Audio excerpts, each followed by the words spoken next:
Welcome back to Creating Cooperative Kids. I'm your host, Bill Corbett. When I was raising my children, I taught them to tithe or to give 10% of the money they earned to our church or an organization that provided help to those in need. Today, my wife and I donate our time and money to an organization in our community. There are also many charities that accept donations from those who can help. One particular charity is the Medbrook Children's Charity, a nonprofit organization that provides assistance to local underprivileged children. Luann Bush is the vice president of West Banco Bank and the secretary and donations chair for Medbrook Children's Charity, Incorporated. Medbrook's current projects involve partnering with the Harrison County Board of Education to fund two programs that are administered by the Board of Education: the Children's Apparel Program and the School Nurses Discretionary Fund. Welcome to the show, Luann. Thank you for having me, Bill. This is a wonderful opportunity for us to get the word out about our children's charity. So I want to hear all about it because these charities aren't that plentiful. And when we hear about them, we really want to get the word out, hoping to attract people who are looking for a charity to donate to. Tell us a little bit more about the charity. Medbrook's Children's Charity was the brainstorm of a couple of local doctors whose facility was actually Medbrook Medical Associates, and through that they decided children that they saw in their practice, they wanted to go above and beyond, not just the medical care, but influence the lives of those children. And they decided to establish this charity. It was done in 1999, and we've been 15 years now, and we are growing and getting stronger, and it just amazes me year after year. And so the two doctors are still, they started, are they still involved? Dr. Kelly Nelson is. Dr. Brad Hall no longer is affiliated with charity because he chose to go on and do other things. But Kelly Nelson is our local headmaster, and he runs us diligently and keeps us on focus and target. And what we want to do is let children in the community know that there are adults, not related to them, but we are business leaders and community and civic organization members, and we want to have these children understand that there are people in the community that want to help them, that are interested in their future. We want to see them thrive and become productive citizens. In that, we have elected to partner with the Harrison County Board of Education. And what they allow us to do is give money so that they can administer two programs. In the past 15 years, we usually donate between $35,000 and $40,000 of our money specifically earmarked for these two programs in the school system.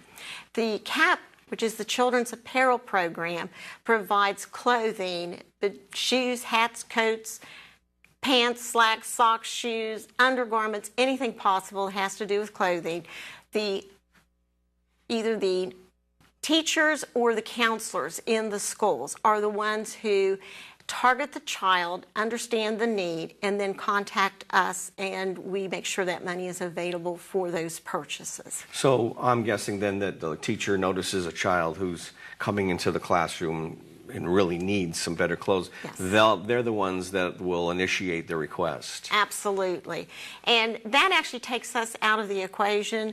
I always say that the checkbook would be extremely empty if I had been the one writing those checks all along, because you have to be good stewards of the money that we are given from our donors. And what we try to do is make sure that if a child needs a pair of shoes, if they're sitting in class and they can't focus because they're more worried about the hole in their shoe. And I've even asked a child, I said, "Where's your coat?" And they say, "Oh, I'm not cold." And you know they're cold because you're cold. And it's all because they don't have the new coat or a coat that fits. These are the things that we can help with, we can address. We can make those little things better for that child, and hopefully they can focus on their schoolwork. You know, there's another offshoot to that.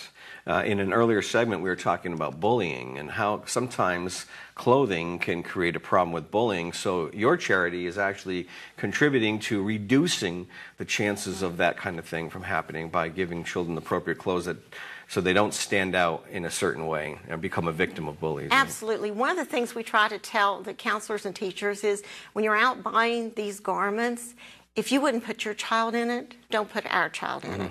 We don't necessarily need top name brands, but yet we want our child to look like every other child in that classroom.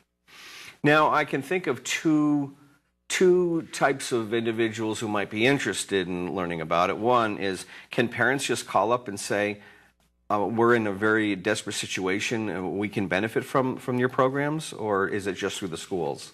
We have both. We encourage them to go through the schools simply because if you call me direct, I will listen, I will evaluate that request.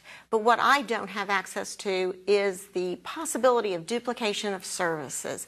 Others in our community, whether it's the Clarksburg League for Service, Sacred Heart Services, they also do clothing.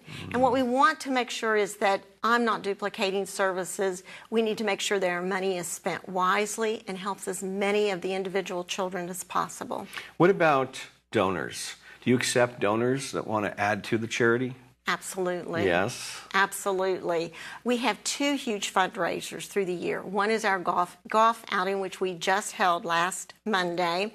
And this is where we target men, women who own businesses in the community. Some are civic leaders. We have the administrators from the municipalities as well. And what we do is there's a fee to play. We also then have little fundraisers at different holes where they can play with raffles, try to increase our profits from that event as much as possible. There's also a live auction that we have at a dinner afterwards. Our second fundraiser is a dinner dance. We had to establish that because we had so many people that wanted to participate, didn't necessarily play golf, but still wanted to be involved in the event. So we ended up doing a different reach for the community that wouldn't play golf. We're full, we couldn't take any more teams, so we decided to try another avenue, and it's been very successful as well. So how long have you been managing this charity? I've been involved with the Children's Charity for the past 12 years. Okay. Do you have any recommendations to those who would like to start a charity? What have you learned over time? I imagine you've learned quite a few things. We go back to duplication of services. If you have already organizations that are fulfilling the need, you don't really need to jump on that bandwagon. What you want to do is a survey. Go to your boards of education. Go to civic groups. Go to your churches, youth groups. Try to find out what part of the sector isn't being tapped into.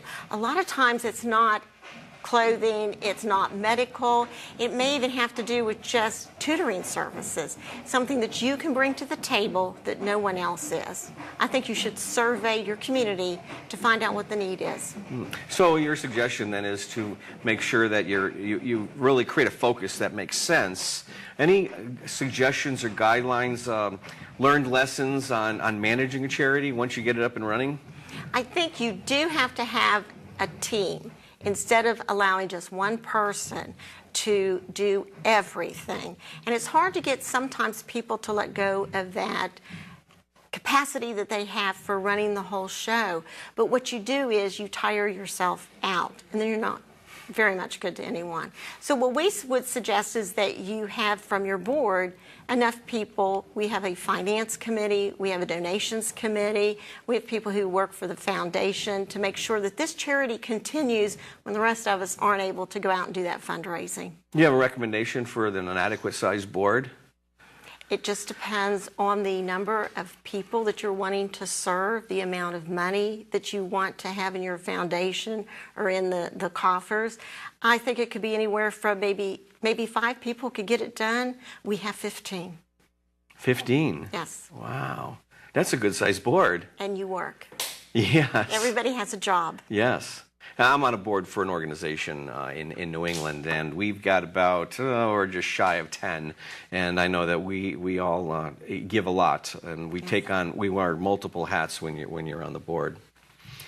Just last question about this charity. What do you think, other than the programs that you've given or what you've done, what's your number one success from this charity that you like to anchor on? One of the special projects that we got called in to help with had to do with still the Board of Education, and there was an advanced group of kids that were in probably middle school.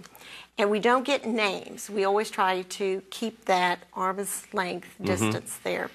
And the children had completed their programs and their studies, and their award for doing that was a trip to New York. And the 3 families could not afford to send their children on this trip. So we got wind of it, and we made sure that the kids had the clothes, money in their pocket if they wanted to buy one of those awful hot dogs on the street, and those are the things. So what we're hoping is these children who are very advanced, that they will be able to remember that, hey, what was that group that sent us on that trip, and we should do something. We should pay back. Pay forward. That's terrific. Absolutely. Well, thank you so much for coming out Thank you for having and us. telling us about the charity. And we'll put the information on the screen so that people can get more information. Absolutely. Thank you so much, Luann. Thank you. Most parents know about resources at their child's school they can turn to: the teacher, the principal, the Parent Education Resource Center, and law enforcement. But there is one more very valuable resource that is often overlooked, and you'll definitely want to know about it. I'll share that resource with you right after this short break. Don't go away.